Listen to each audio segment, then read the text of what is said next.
Hello, everyone, and welcome back to another Talk About It Tuesday. I'm your host, Malin.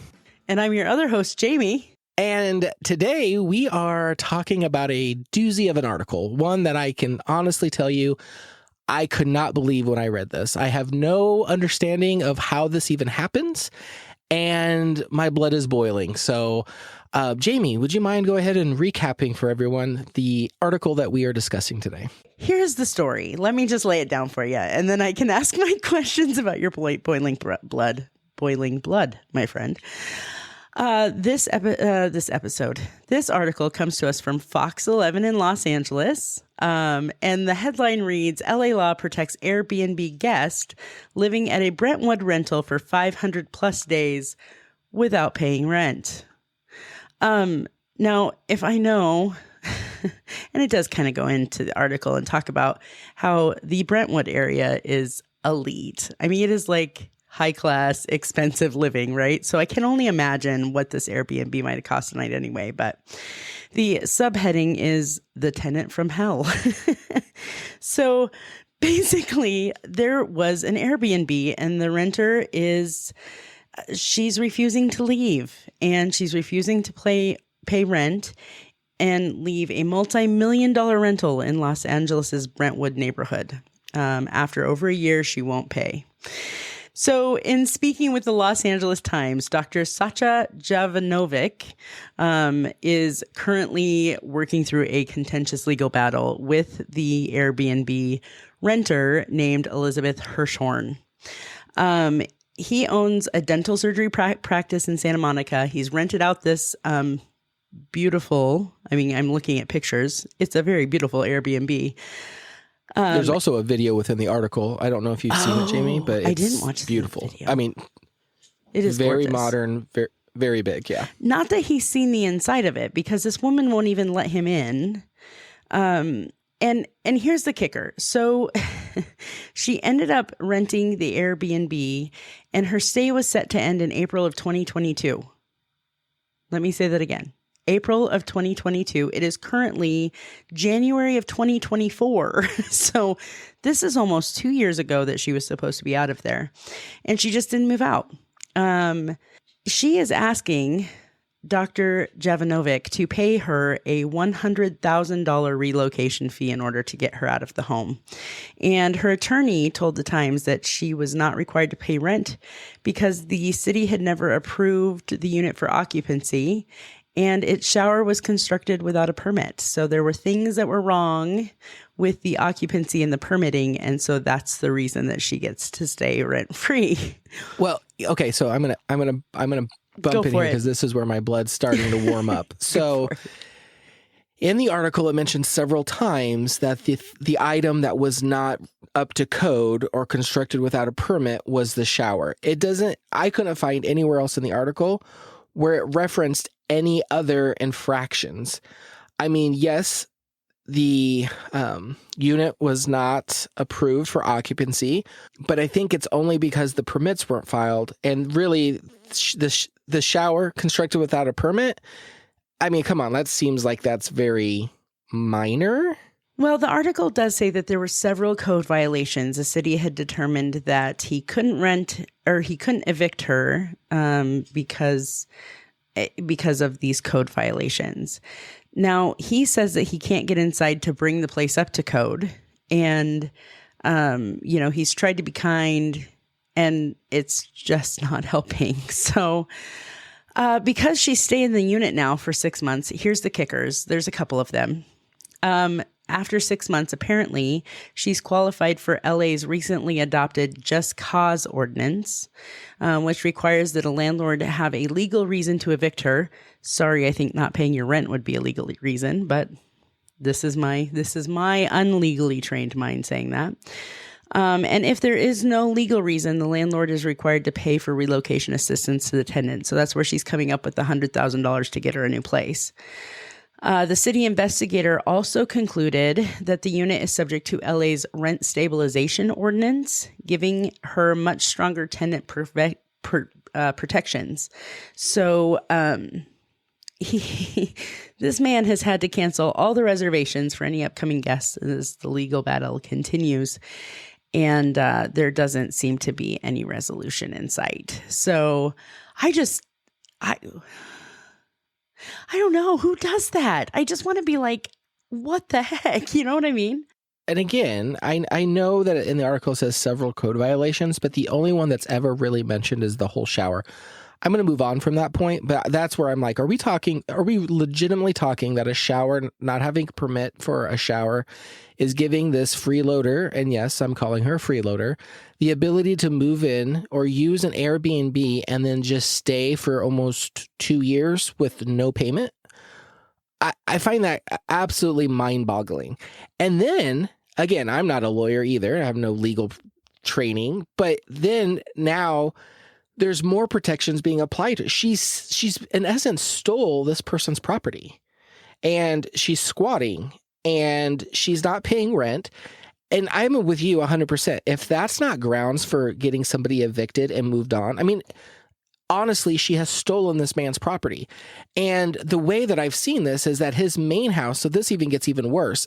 It appears to me that the main house that he lives in is like 10 feet away from the door that she's living in. Yep. And so, they have to run into each other. How incredibly awkward. Yeah. Well, and not only that, I guess to me, I don't know. I would be calling Airbnb and being like, okay, there's got to be some terms and conditions that she agreed to when she decided to rent the Airbnb that would help him legally get her out of there, or at least be able to say, hey, if you're staying here, you're paying or something. I don't know. I guess I don't know enough about Airbnb either, but you'd think there'd be something in the terms and conditions. And quite frankly, how is this like not a deterrent for anyone who wants to host as an Airbnb host? You know what I mean? Like, no, thank you. Yeah, and the only thing that I know about Airbnb is usually you rent them for a very small amount. I think she was there for I want to say a few months. It might have been 6 months. I don't know. It seemed like it was a very long time anyways.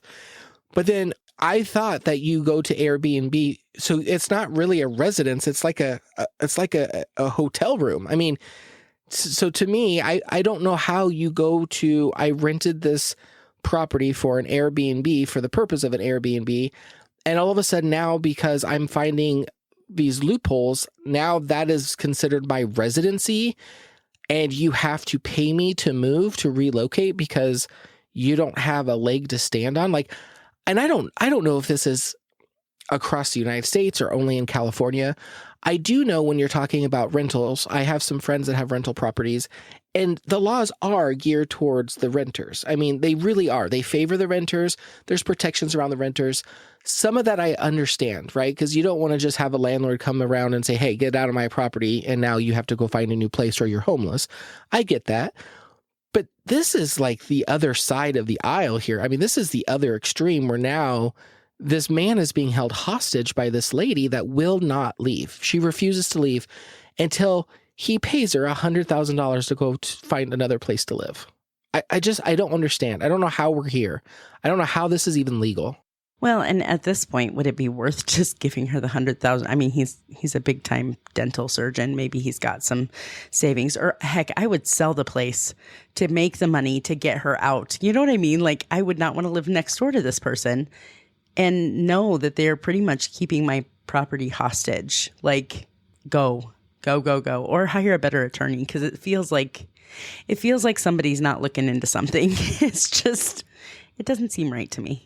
Yeah, no, and this is a spite thing for me now. Like now it's no longer I'm going to do whatever's going to get this lady out of my head. Oh, it's on now. Like if I was this gentleman, I'm like, you want to go toe to toe? Okay, fine.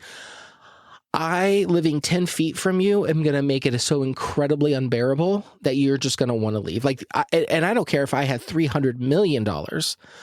It is the principle of the matter that I am not going to pay you a dime to get out of my property. Like, no. So I know this article, I don't think we gave it a time frame, Jamie, but it was written back in October of 2023. It was updated October 9th of 2023. That's the article that we're reading.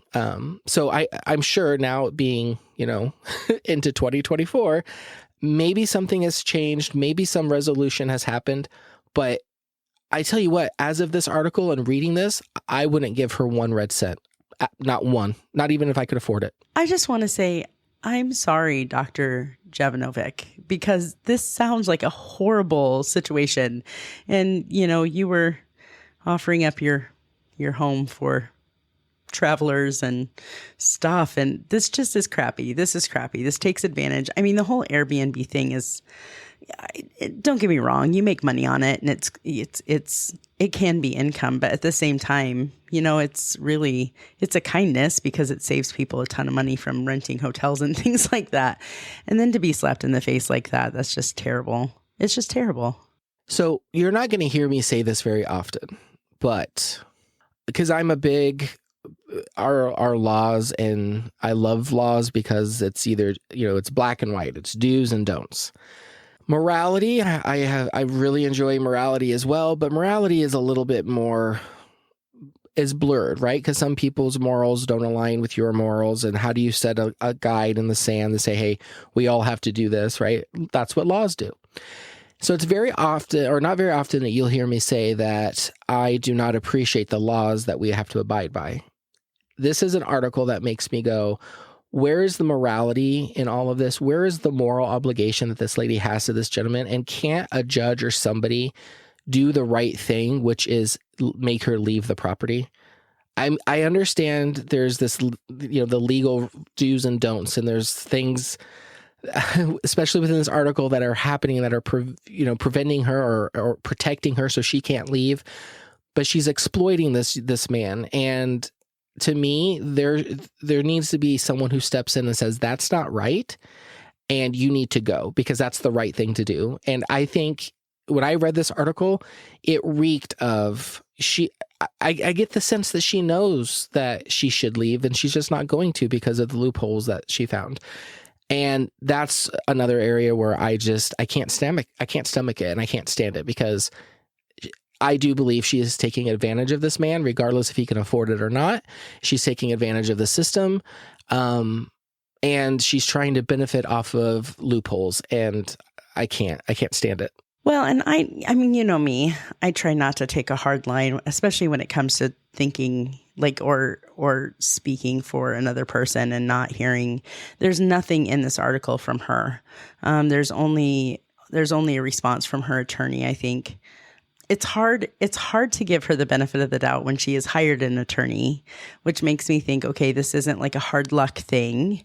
You know what I mean? And so, yeah. So I keep trying to find what's the motivation?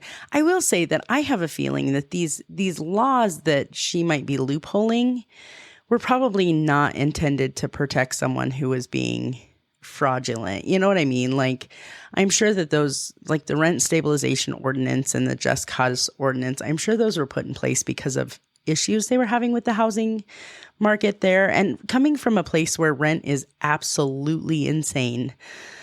I mean, our rent in this town is crazy high. I would probably appreciate some sort of, rent, what do they call it? Rent stabilization ordinance. Because I mean, it does feel a little, and I'm sure LA, that's got to be a high rent market, right?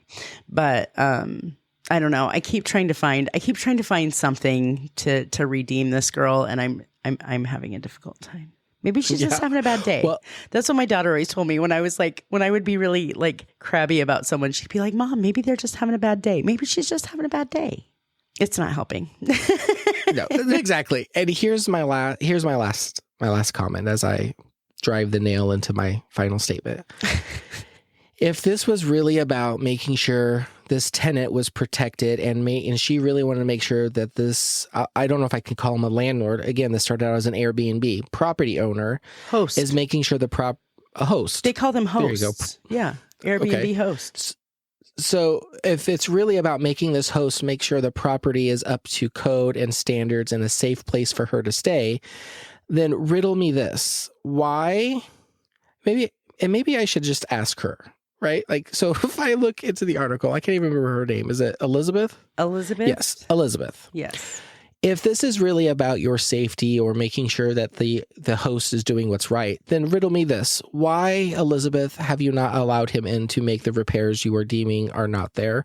or that would help bring this up to code. That to me just screams scam.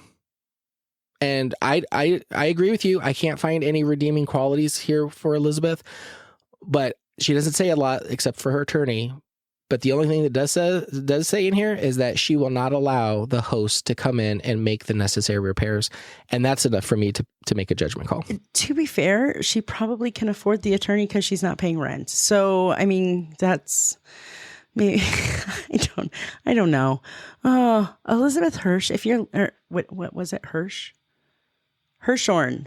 Elizabeth Hirschhorn, if you're listening, please get a hold of us at roundtablemindset@gmail.com. We'd love to get comment from you personally. I would love to talk to you personally, Elizabeth, and on the podcast, even better. So call us. Oh, please. Yeah. Poor guy. I hope the new year has brought some new resolution for him to get his property back and be able to bring it up to code. Well, he's never gonna. Yeah, he's never going to do this again. That's what he's going to do. No, I would sell it off or let my kid move in. That's what you can pay rent, and I will evict you, and it's in the lease. But yeah, LA. All right, LA's got some stuff going on, right? Just when you think you could hear, just about anything. Again, this article came around, and I just was like, "You've got to be kidding me!" Like, I could understand if he was her landlord. Okay, I'm just getting back into it. Yeah, this is an Airbnb host, for crying out loud. So, Jamie, thanks for talking to me about the article. Yes, it was a good one. Thanks for bringing it. And we'll catch you all again next time on Talk About It Tuesday. Bye-bye. Bye, everyone.